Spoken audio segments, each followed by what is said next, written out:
Hey guys, welcome back to our behind-the-scenes look at the brand new Tomb Raider game. Now, previous games had you on the hunt for wild treasures and ancient relics, but for the new Lara Croft, the stakes have never been higher. Well, still with us is a born survivor, the new Lara Croft herself, Camilla Luddington. How did this survival concept grow your character?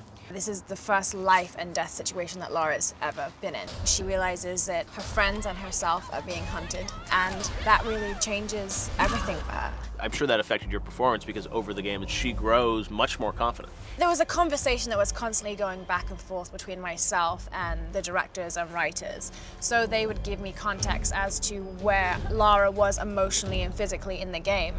I've done lots of TV at this point, and you spend hours upon hours on one scene concentrating that and then having a break and then going and filming a different scene.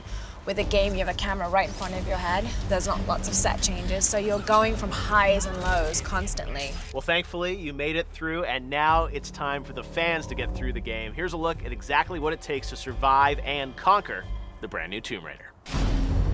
If I don't survive, none of us will. Let's talk about the idea of survival. Yeah. In this phrase, a survivor is born. We were very attracted to that idea of survival as a situation that would force Lara to grow as a character. We looked at real-world human survival stories featured in movies like 127 Hours.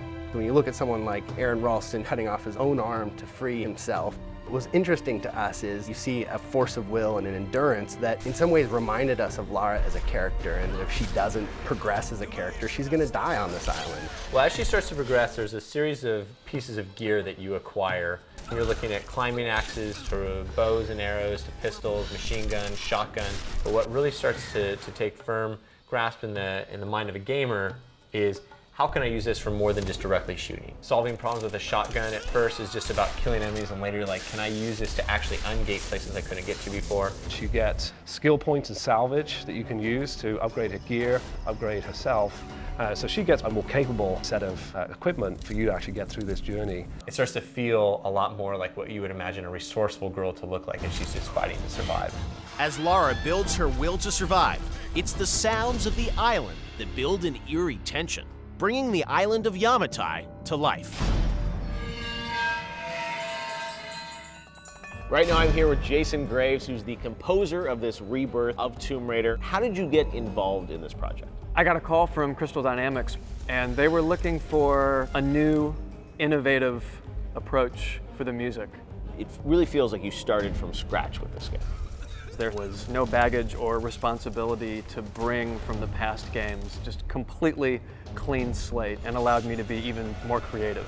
That was one of the things that was really intriguing from the beginning. I started with the construction elements around my studio. There was a dumpster outside, and I was banging on that and recording it. So I called Crystal and said, how about we build something that would be unique to the game and give us some really cool sounds. All right, Jason, so this is the instrument. You actually use this for the game. This was a big part of the score. Yeah, it's featured throughout the score, and there's a lot of really specific sounds you could recognize. So we've got the three essential pieces that are conveying the characters in the game. This is called the vessel. Right. Scavengers, scary, screechy, metal.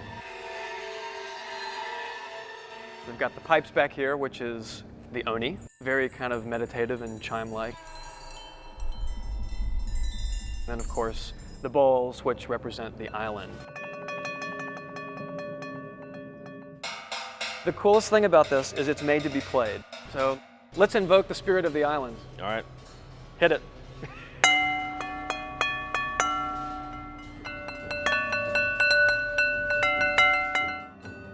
Crystal was very specific about the character arc that Lara would go through. We wanted it to be a slow and steady build to the end.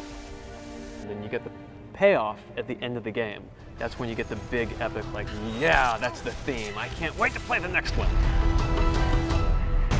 From epic high-octane moments to the addition of multiplayer. Coming up, it's the things that make you go, oh my...